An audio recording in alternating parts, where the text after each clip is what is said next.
48% of the Muslim in the United States of America believe that there are Muslim first, there are American second. Our purpose is to change this culture because they're infidel, and what they're doing is not pleasing to Allah, and we are the soldier of Allah who will make them do it.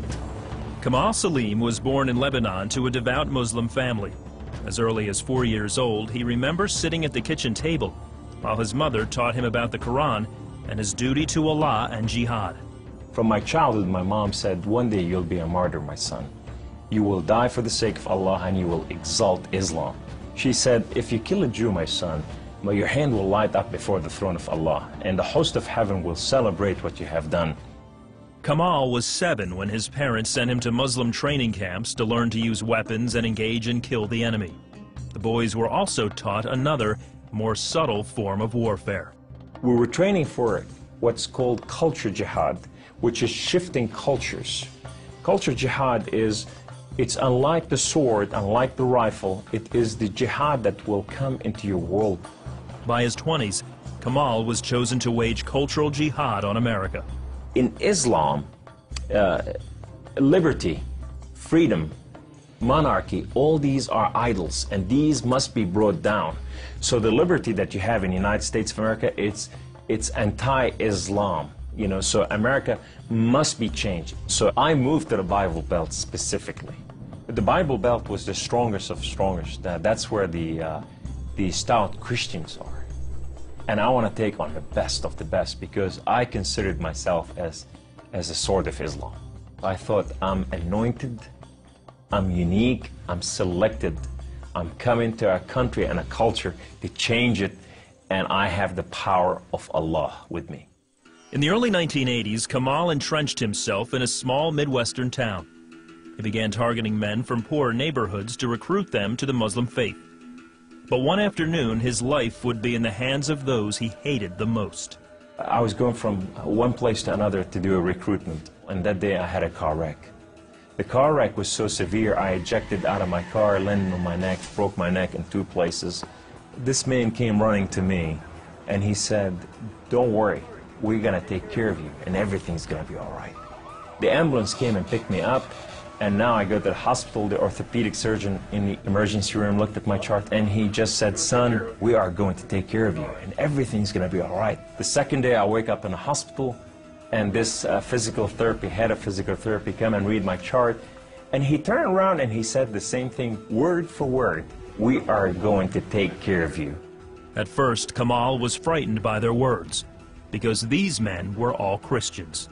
You see, in terrorism, if they said we're going to take care of you, you'd better run.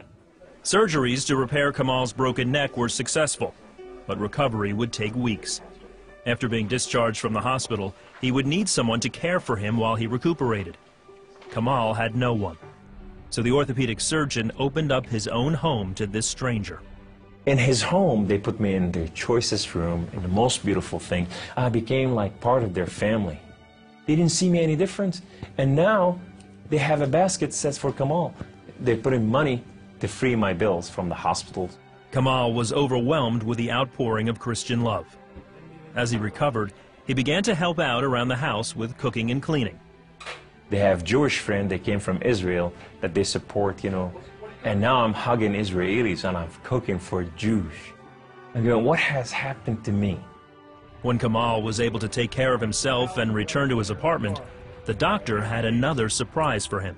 He said, this is the keys to the house, and here's an extra key, this is your new car. We just want to bless you. You can come anytime you want. So I go to my home, and I go to my cold place that I haven't been there in months, and the dust is this thick.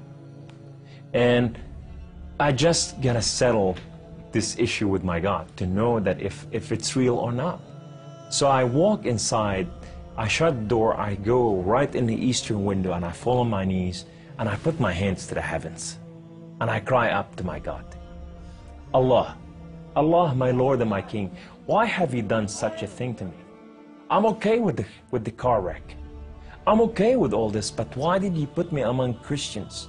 I'm confused. These Christians and Jews, they're good people. There's nothing wrong with them. They don't want to kill us. They're not the same thing that I learned about them. Allah, these people have relationship with their God. These people, they cry out to the God and they answer them. I want to hear your voice. I want to hear you love me. If you're real, speak to me. I want to hear your voice. Guess what Allah said that day? Absolutely nothing. Kamal felt that because he questioned his faith, the honorable thing to do was to end his own life. So I went to reach out my guns and put it in the right place and clock out. I heard the voice. The voice knew me by name. He said, Kamal, Kamal, Kamal, why don't you call on God of Father Abraham and Isaac and Jacob? And now I fell on my knees and I put my hands to the heavens immediately as I heard the voice, and I cried out with every fiber within me, God of Father Abraham, if you are real, would you speak to me? God of Father Abraham, if you are real, I want to know you. Well, God of Father Abraham came to the room, and he filled the room with his glory, and his name was Yahweh. The Lord is one. In his hand, he has holes in his hand. He has holes in his feet. His name is Jesus. I said to him, who are you, my Lord?